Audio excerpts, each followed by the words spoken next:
Celebrations and more celebrations happening right now at Martha Karua's home. Just 85 days to the elections and the battle lines are getting clearer with the teams more defined. Will it be the winning ticket in the upcoming polls on the 9th of August? That is a question on every aspirant's mind as the curtain draws on the IEBC set deadline for naming of running mates. A moment of history beckons for Kenya as the Azimio la Umoja One Kenya Alliance flag bearer Raila Odinga picked Martha Karua as his running mate, while Wiper leader Kalonzo Musyoka, also deemed as a front-runner for the same position, skipped the announcement and made an announcement of his own. He will be running for president, complete with the running mate. Tonight on the special edition Monday Report, we get into the intrigues of politics of the day. We have a live exclusive interview with the NARC Kenya leader Martha Karua, who's just arrived home live from her residence. She will be speaking with Yvonne Okwara Matole from her residence. She's just arrived right now with celebrations. At the same time, the political season comes with lots of money. But where does this money come from? Tonight, Waiga Moura will be having a conversation on the war against money laundering and your role in countering the crime. But first, our top stories tonight.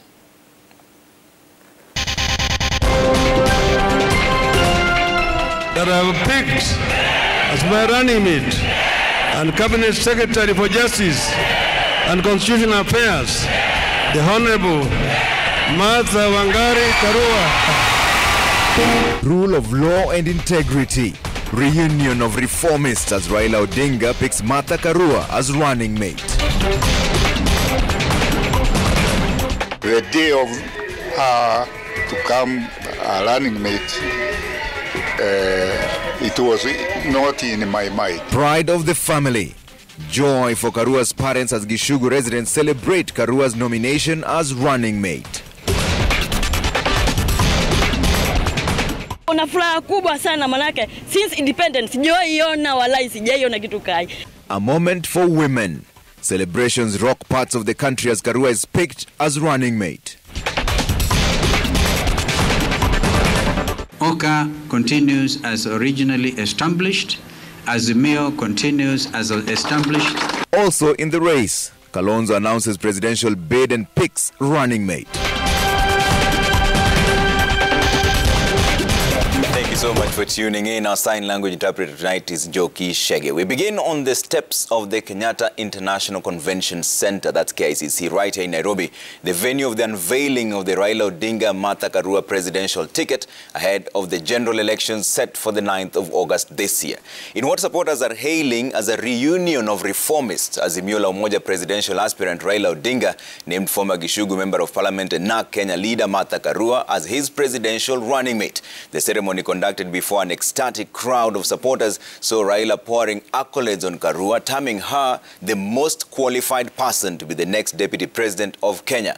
Their shared history in the struggle for political and constitutional reforms come to the fore as the Azimio pair projected itself as the most progressive ticket ever put together since the introduction of democratic elections in Kenya. And as Stephen Leto now reports, Karua accepted her nomination, pledging that she will be steadfast and diligent in executing her responsibilities.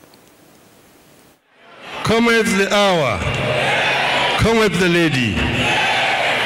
I have the great honor to announce that I have picked as my running mate and Cabinet Secretary for Justice and Constitutional Affairs, the Honorable Martha Karua.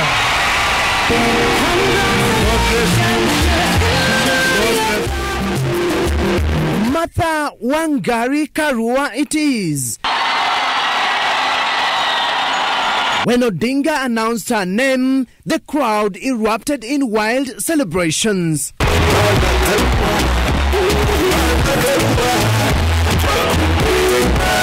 Women leaders in the crowd burst into song and dance.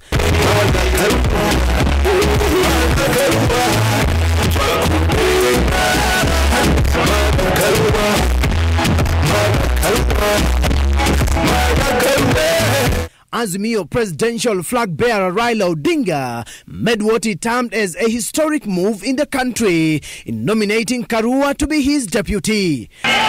History is calling us to close the gender gap in our country.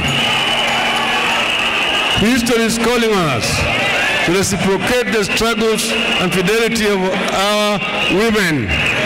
History is calling on us to produce our first woman deputy president.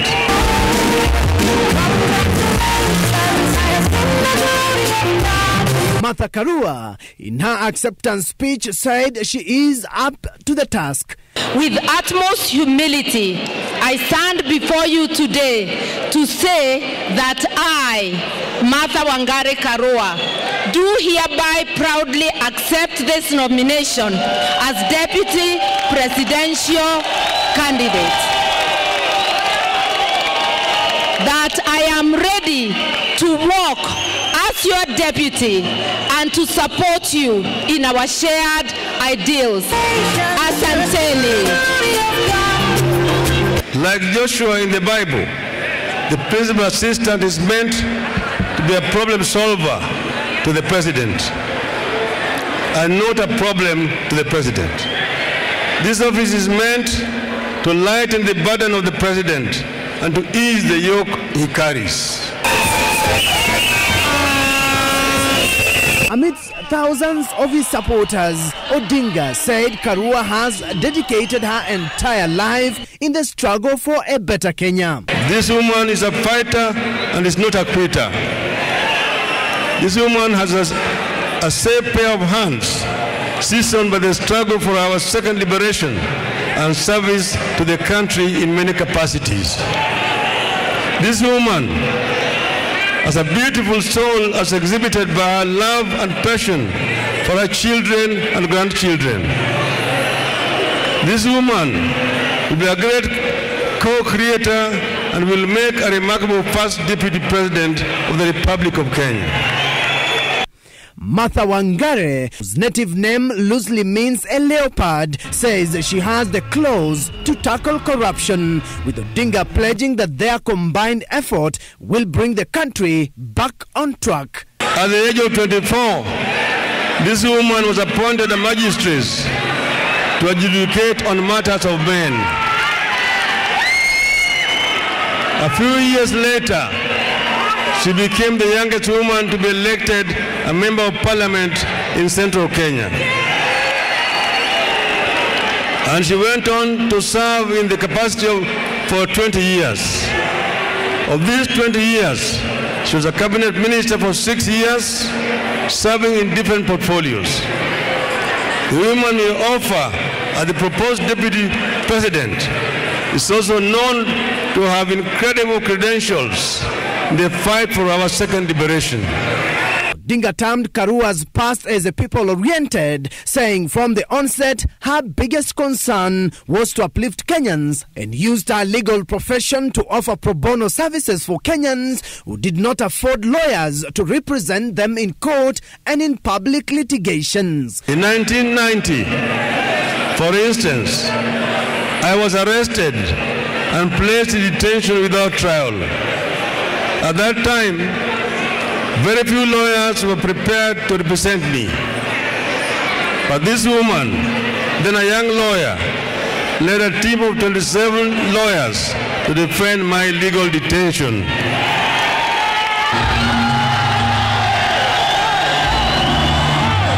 With Odinga and Karua hoping to clinch the country's top seats, the Azimio presidential flag bearer declared that Karua's office will be the fulcrum of government operations. The office of the deputy president is meant to be the president's workshop. It is meant to be the principal assistant's office, meaning that all the heavy lifting is expected to occur here.